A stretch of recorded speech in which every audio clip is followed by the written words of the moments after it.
Warahmatullahi wabarakatuh. Selamat pagi anak-anak. Bagaimana kabarnya, semua sehat? Alhamdulillah kalau kabar anak-anak semua sehat. Pada kesempatan hari ini Bapak akan memberikan materi pembelajaran fikih, yaitu dengan tema hudud dan hikmahnya. Langsung saja ya, masuk ke pembahasan tentang hudud. Hudud adalah bentuk jama dari kata had yang berarti pembatas antara dua hal. Adapun secara bahasa, arti had adalah pencegahan. Berbagai hukuman perbuatan maksiat dinamakan had karena umumnya hukuman-hukuman tersebut dapat mencegah pelaku maksiat untuk kembali kepada kemaksiatan yang pernah ia lakukan. Hukuman had merupakan media penjara pelaku maksiat hingga ia tidak mau mengulangi kemaksiatannya. Itu yang dinamakan had secara bahasa. Sedangkan had menurut syariat yaitu hukuman-hukuman tertentu yang telah ditetapkan oleh Allah Subhanahu wa taala sebagai sanksi hukum terhadap pelaku tindak kejahatan selain pembunuhan dan penganiayaan. Tujuan inti dari hudud yaitu mewujudkan kemaslahatan manusia. Dalam istilah fikih, berbagai tindakan kejahatan yang diancam dengan hukuman had diistilahkan dengan jaro'imul hudud. Macam jaro'imul hudud yang senantiasa dikupas dalam berbagai referensi adalah: pertama itu zina, yang kedua qadhaf atau menuduh zina, kemudian mencuri, meminum khamar, murtad, bughut, pemberontakan, hirabah, mengambil harta orang lain dengan kekerasan, ancaman senjata, dan terkadang diikuti dengan aksi pembunuhan. Itu perkara-perkara yang mana perkara tersebut itu dapat menyebabkan seorang terkena had. Pertama, jaroimul hudud yaitu zina. Zina secara bahasa adalah perbuatan dengan cara memasukkan alat kelamin laki-laki ke dalam alat kelamin perempuan yang mendatangkan syahwat dalam persetubuhan yang haram yang tidak terikat oleh hubungan pernikahan yang sah. Itu yang dinamakan zina. Dan untuk status hukum zina, para ulama sepakat bahwa zina hukumnya haram dan termasuk salah satu bentuk dosa besar. Seperti halnya yang terdapat di dalam Quran surat Al-Isra ayat 32 yang artinya, dan janganlah kamu mendekati zina, sesungguhnya zina itu perbuatan yang keji dan suatu jalan yang terburuk.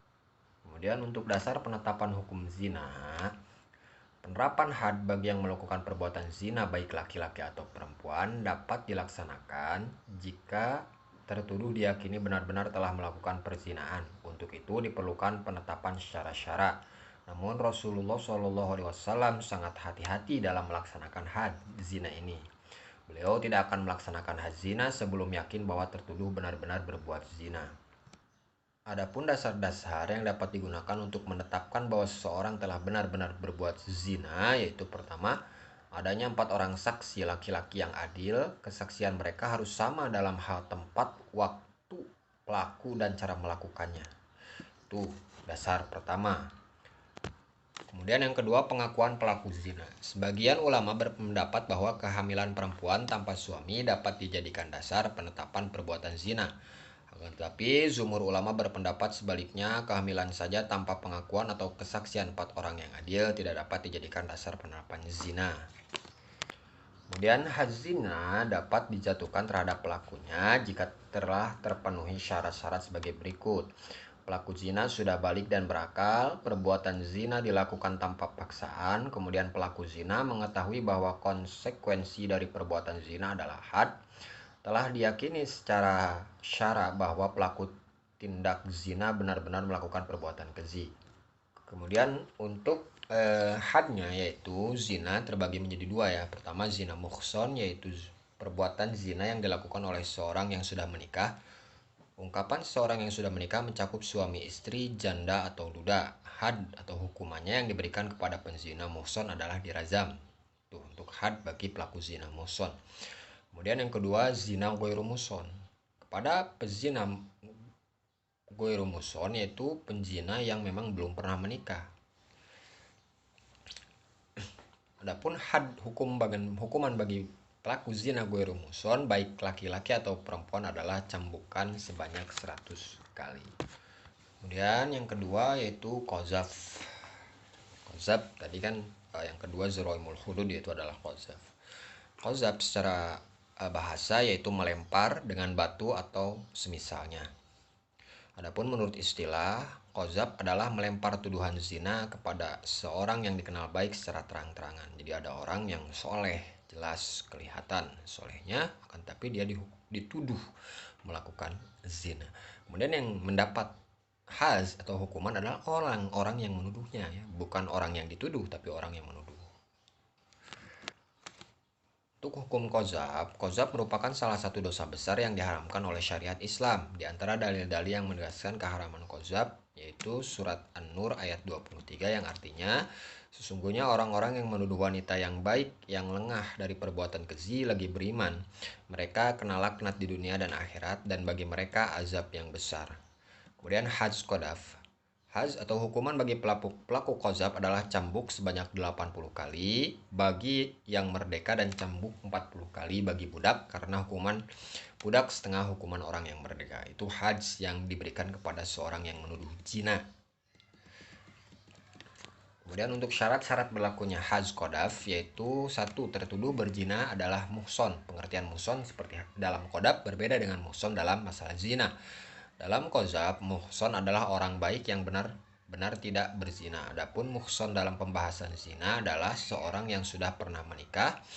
Kemudian yang kedua, penuduh balik dan berakal. Yang ketiga, tuduhan berzina benar-benar sesuai aturan syara, di mana saksi dalam kasus qazaf adalah 2 orang laki-laki yang menyatakan bahwa penuduh telah menuduh orang baik-baik berbuat zina, atau pengakuan dari penuduh sendiri bahwa dirinya telah menuduh orang baik-baik berbuat zina. Qazaf itu bisa gugur dengan 3 hal. Pertama, penuduh dapat menghadirkan 4 orang saksi laki-laki adil tertuduh benar-benar berzina. Kemudian yang kedua, li'an atau sumpah seorang suami atas nama Allah Subhanahu wa taala sebanyak 4 kali jika suami menuduh istrinya berzina sedang dirinya tak mampu menghadirkan 4 saksi adil. Yang ketiga, tertuduh memaafkan. Itu perkara-perkara yang bisa menggugurkan qazaf. Kemudian yang selanjutnya, zaraimul hudud, yaitu adalah meminum minuman keras atau khamar. Secara definisi bahasa, khamar mempunyai arti penutup akal, sedangkan menurut istilah syara, khamar adalah segala jenis minuman atau sejenisnya yang memabukkan dan menghilangkan fungsi akal. Berpijak dari definisi syara ini, cakupan khamar tidak hanya terkait dengan minuman, akan tetapi segala sesuatu yang dikonsumsi, baik makanan atau minuman yang memabukkan dan membuat manusia tidak sadar, semisal ganja, kemudian heroin, obat bius, dan sebagainya bisa disebut khamar. Hukum minuman keras sudah menjadi ijma ulama bahwa hukum minuman keras atau khamar itu haram. Mengkonsumsi khamar merupakan dosa besar, ya, jelas. Sedangkan untuk hajz peminum khamar, sebagaimana ulama telah sepakat akan haramnya khamar, mereka juga sepakat bahwa orang yang meminum wajib dikenai hukuman had, baik ia mengkonsumsi sedikit atau banyak. Landasan syariat ini terkait dengan sabda Rasulullah Shallallahu Alaihi Wasallam, ya. Kemudian para ulama berbeda pendapat mengenai jumlah pukulan bagi peminum khamar. Berikut ringkasan perbedaan pendapat mereka. Jumhur ulama, mayoritas ulama di antara Imam Abu Hanifah, Imam Malik, dan Imam Ahmad bin Hambal berpendapat bahwa jumlah pukulan dalam had minuman keras 80 kali. Alasan mereka bahwa para sahabat di zaman Umar bin Khattab pernah had, kemudian mereka bersepakat bahwa jumlah minimal had adalah pukulan sebanyak 80 kali. Dari kesepakatan inilah selanjutnya Umar menetapkan bahwa had bagi peminum khamar adalah cambuk sebanyak 80 kali. Imam Syafi'i, Abu Daud, dan ulama Zahiriyah berpendapat bahwa jumlah had minum khamar adalah 40 kali cambuk, tetapi Imam Hakim boleh menambahkannya sampai 80 kali. Ini perbedaan pendapat yang terdapat di dalam had peminum khamar. Kemudian yang selanjutnya mencuri. Pengertian mencuri, ya. Pertama, dalam pengertian umum, mencuri berarti mengambil sesuatu barang secara sembunyi-sembunyi, baik yang melakukan itu anak kecil atau orang dewasa, baik yang dicuri itu sedikit atau banyak, dan barang yang dicuri itu disimpan di tempat yang wajar untuk menyimpan atau tidak. Menurut syara, para ulama memberi ta'rif mencuri sebagai berikut. Dengan pengertian di atas, jelas bahwa pencuri yang diancam dengan syarat sebagai berikut. Pelaku pencuri adalah mukallaf, yaitu sudah balik dan berakal. Barang yang dicuri adalah milik orang lain. Pencurian itu dilakukan dengan diam-diam atau secara sembunyi-sembunyi. Pelaku pencurian tidak mempunyai andil kepemilikan terhadap barang yang dicuri. Jika pelaku mempunyai andil hak milik, seperti anak mencuri harta ayahnya atau sebaliknya, atau istri mengambil harta suaminya, maka had mencuri tidak dapat dijatuhkan. Kemudian untuk pembuktian praktik mencuri, yaitu adanya kesaksian dari 2 orang saksi yang adil dan merdeka, pengakuan dari pelaku pencurian itu sendiri, sumpah dari penuduh. Kemudian untuk had perbuatan mencuri, jika sudah terpenuhi syarat-syarat seperti dijelaskan dalam pengertian di atas, terhadap pelakunya wajib dikenakan had mencuri, yaitu dipotong tangannya. Firman Allah Subhanahu wa Ta'ala berdasarkan hadis Nabi dan sebagai pendapat ulama seperti Imam Malik, Imam Syafi'i berpendapat bahwa had mencuri mengikuti tertib sebagai berikut. Had mencuri yang dilakukan pertama kali adalah dipotong tangan kanannya. Jika ia melakukan kedua kali, dipotong kaki kirinya. Jika ia melakukan ketiga kali, dipotong tangan kirinya. Kemudian jika ia melakukan keempat kali, dipotong kaki kanannya. Jika ia melakukan kelima kali dan seterusnya, hukumannya adalah ditakjir dan dipenjara sampai menunjukkan tanda taubat. Kemudian kita juga harus mengetahui bahwasanya tidak semua pencurian itu akan terkena had. Jadi ada nisab, ada kadar barang yang dicuri itu harus berapa.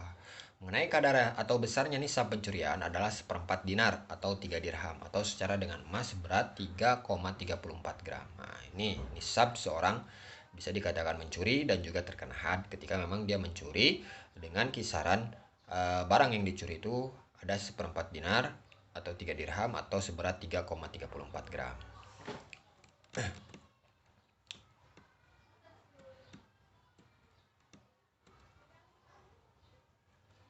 Kemudian yang selanjutnya yaitu perampok ya.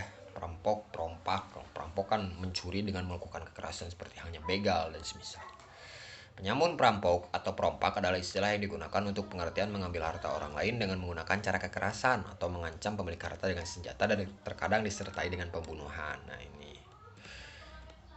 hukum penyamun, perampok, dan perompak. Seperti diketahui, penyamun, perampok, perompak adalah kejahatan yang bersifat mengancam harta dan jiwa dengan hanya merampas harta. Perbuatan itu sama dosanya dengan mencuri, bahkan lebih besar sebab di dalamnya terdapat unsur kekerasan.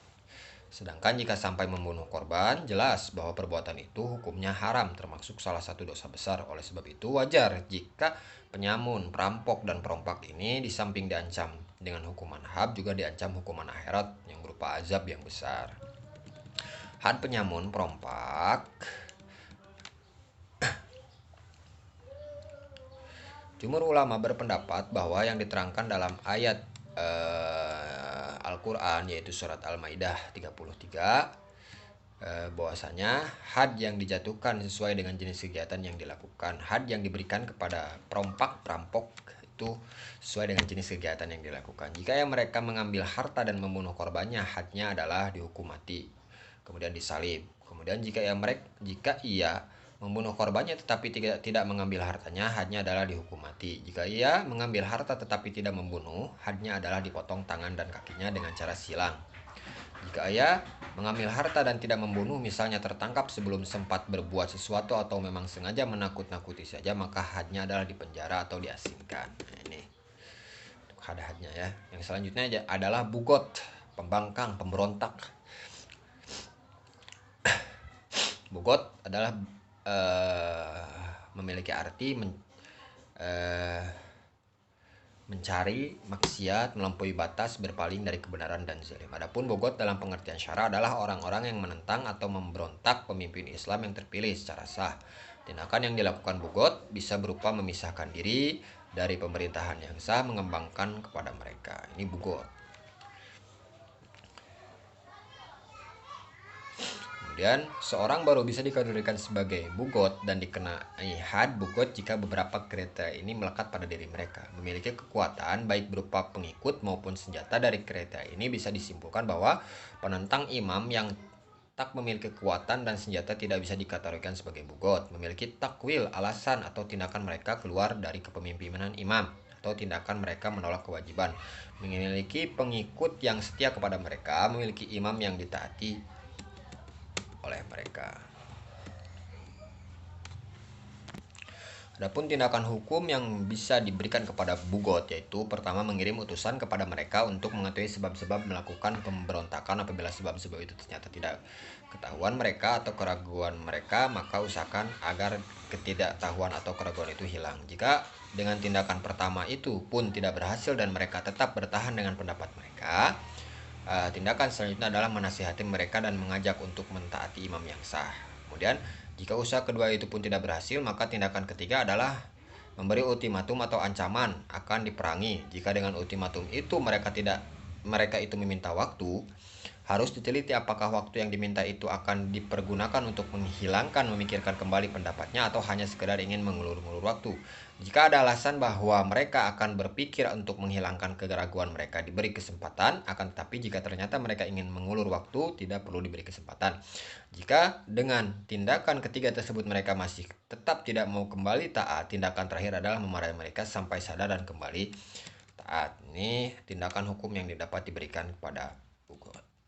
Mungkin seperti itu materi yang bisa Bapak sampaikan mengenai had ya, dan jaroimul hadnya. Had tadi sudah dijelaskan di depan bagaimana pengertian had, kemudian apa saja perkara-perkara yang terkena had dan semisalnya. Untuk selanjutnya mungkin Bapak akan memberikan tugas pada anak-anak, nanti dibagi kelompok ya. Misalkan dibagi 6 kelompok, nanti akan membagi kelompoknya itu ketua kelas. Kemudian untuk tugasnya masih seputar had dan hikmahnya. Nanti Bapak akan berikan tugasnya ke ketua kelas. Mungkin seperti itu ya yang bisa Bapak sampaikan. Apabila ada kekurangan, mohon maaf yang sebesar-besarnya. Allahu muwaffiq ila aqwamit thoriq. Assalamualaikum warahmatullahi wabarakatuh.